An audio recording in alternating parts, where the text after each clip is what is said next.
I never really had a time where I can just like come together with a mixed race, like mixed group, and just talk about, you know, racism and like everything that impacts it. Like we all want the same thing. We all want like change. We all want to like work on this.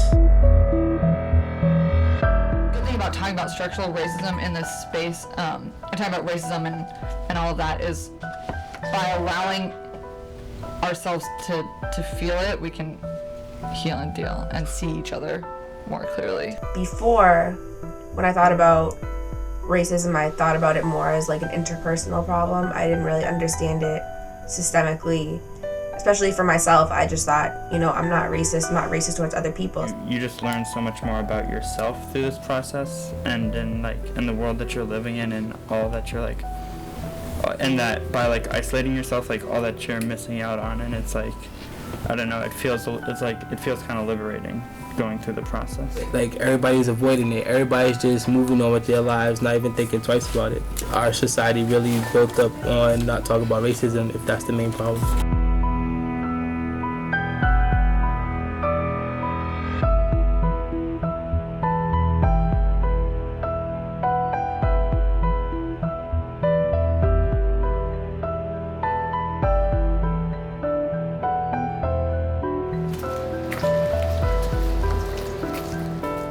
No matter what race you identify as, feelings are going to come up. Whether those feelings are anger or guilt, it depends. But you're going to need a place to talk about these things. And you need to have a safe space where you can talk to people and where you can just say what's been hard for you and say what's good and what's working for you, help other people out. I feel like I can just be chill and like do whatever, because I don't have to worry about people like judging me like, oh, like that's what all black people do. It hurts so much to think about it. I know my group's got me, you know.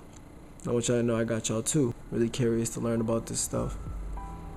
You know, inside and out, how deep it goes, how far back it goes, you know. How do we walk the walk besides the talk?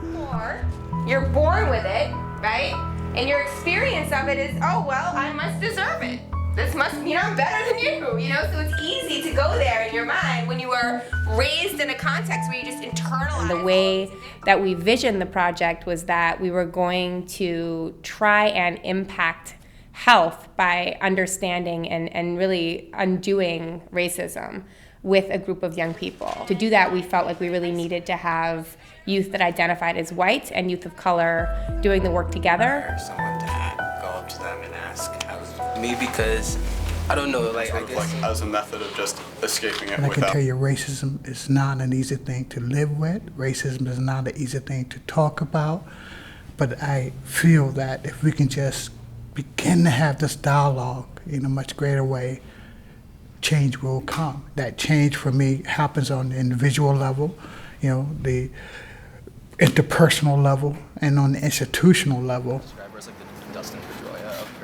If we think of the social determinants of health, which are what inspire or like drive health equity work, those are all also driven and sort of affected by racism. I think the health status of the people that live around here is definitely very, very good.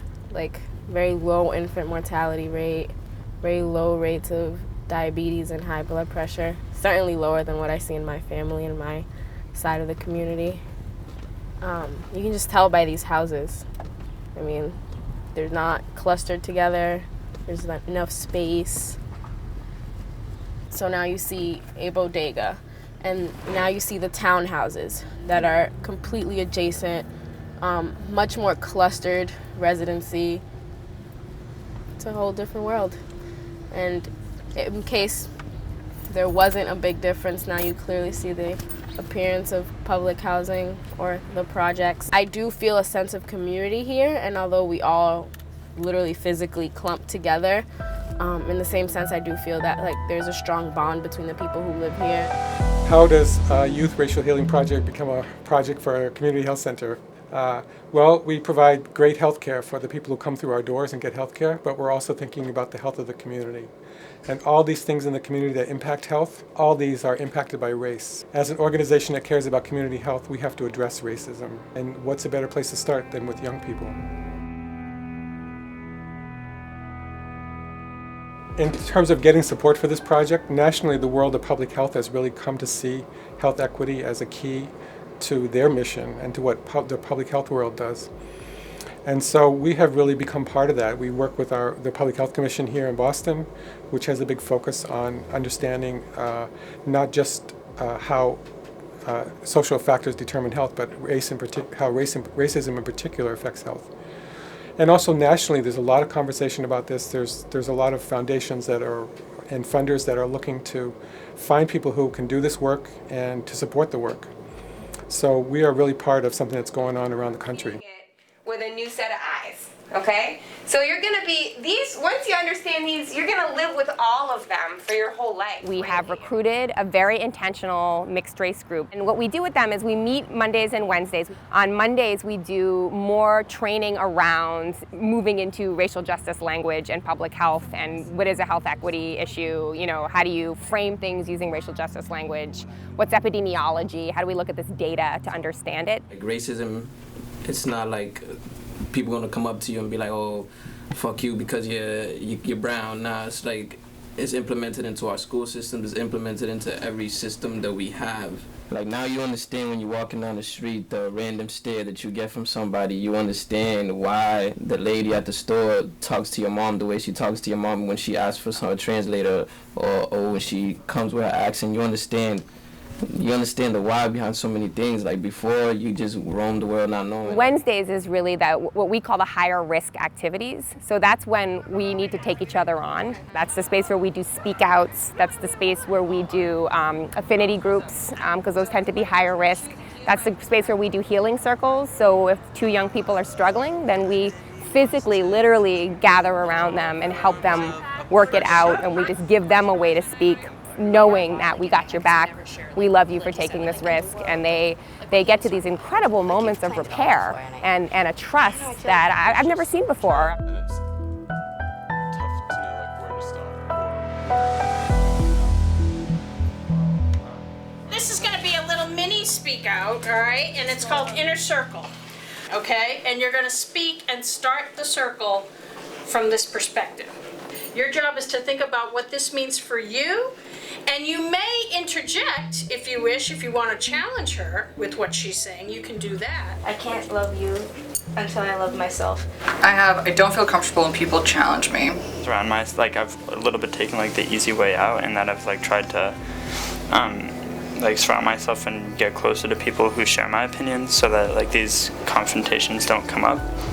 I would ask you if you could maybe help me out in support with that and help sort of be an ally with that. I edit a lot in my head before I say anything, and it's because if I were to get emotional, I wouldn't want it to ruin what I was saying. This is my skill, I need you to know me. Being of my skin color, to love myself for the fact that there's so much negative related to my skin color out there, even though it's not most of the shit ain't true, but it's just there's so many bad things supposedly that associate with my skin color that sometimes you find yourself believing certain things, and that really gets hard for me. Damn, am I really a bad person just because I was born this color? That can't be true. I don't feel like a bad person. It's definitely something I struggle with, just having to grow up almost learning to not love yourself through the outside world. No, you need to do this, you need to add this to your face, you need to do this to your hair, you need to do this to your clothing. With racism, the way that it thrives is by ensuring that none of us are going to talk about it, so none of us are going to feel anything. And in many ways you can liken this to any kind of trauma that is out there, where people get to the point where they're either so angry and so hurting and so much in pain that they can't speak, or they completely block all those feelings. It also has to come from my mom, because she always tells me, oh, just stick with the white people because that's the other way to succeed in this country. Because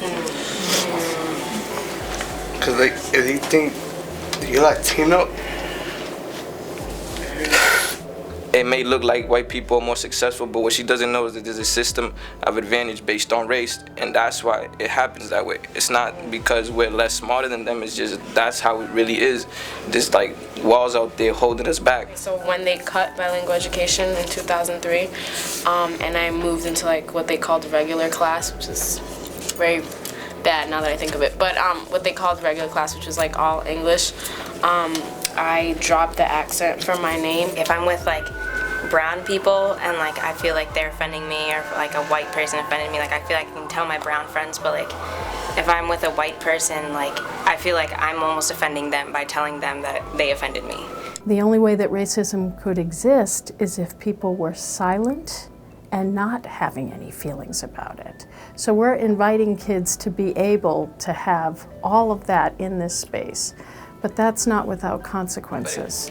Feels really hard to mess up or like cause injury or not be able to like feel like I'm accessing that healing. And it frustrates me how they're not doing the work and I'm doing the work, and they don't want to like take in my perspective of what I've been learning, what I've seen, and it just like frustrates me how I'm here explaining to them and they just think, oh, that's just one of his philosophies again, whatever. I was like, it's not my philosophy, it's what I've been learning, and I'm continuing to work to heal from the process.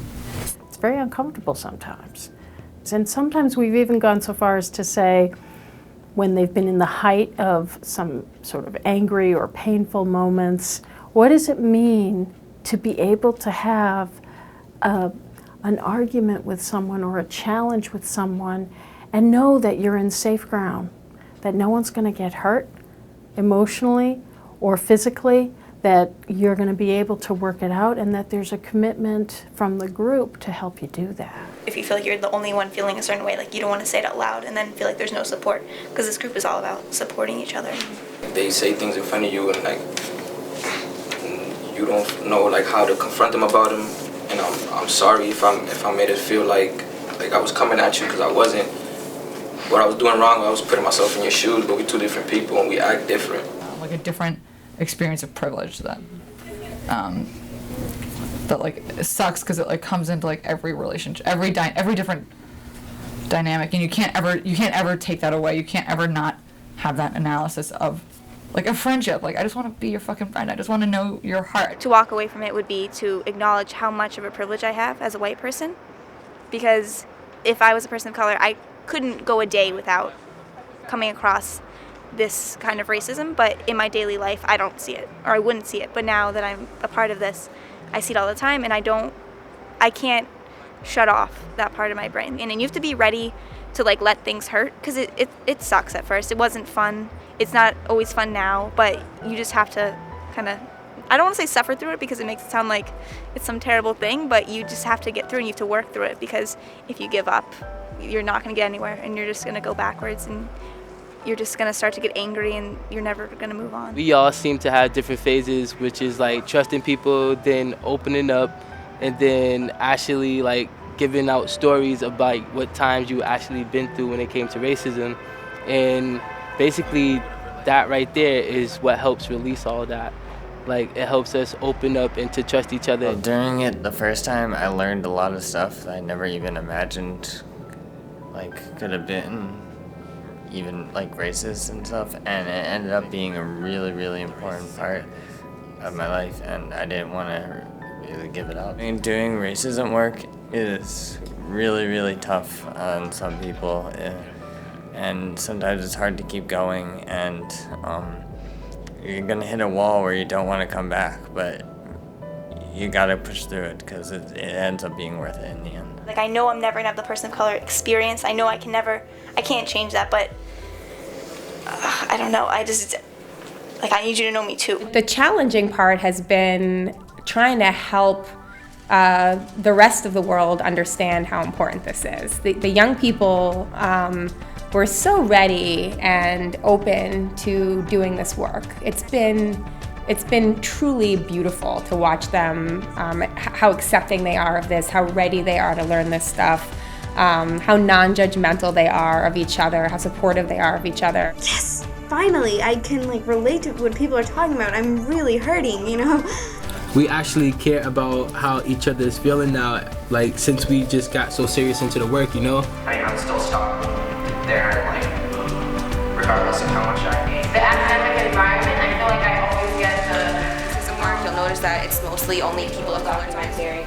We definitely need to rethink the way that we work around public health. I think that we've gotten better, but in the past it's usually been more personal behaviors, and now we need to start thinking more big picture. But I believe young people are the ones that will finally get that message across this nation. But a lot of people aren't getting this, so I feel like it really is like our responsibility, like the whole racial healing team, to get this word out, because people don't know what's going on. If you don't know what's actually happening, then we won't know how to change it. We're all doing such a good thing, and we have to be able to spread it. You know, like we can't just keep it within this like little room in Southern Jamaica Plain Health Center. We have to bring this out into the world. They are putting themselves out there because they really believe that this could make a change. But if we as adults don't get on that bandwagon and start to do something ourselves, then they will continue to be disappointed and continue to be discouraged, and it will end. So my hope is that in addition to looking and saying, wow, those teens, they're tremendous. Yes, they are all that.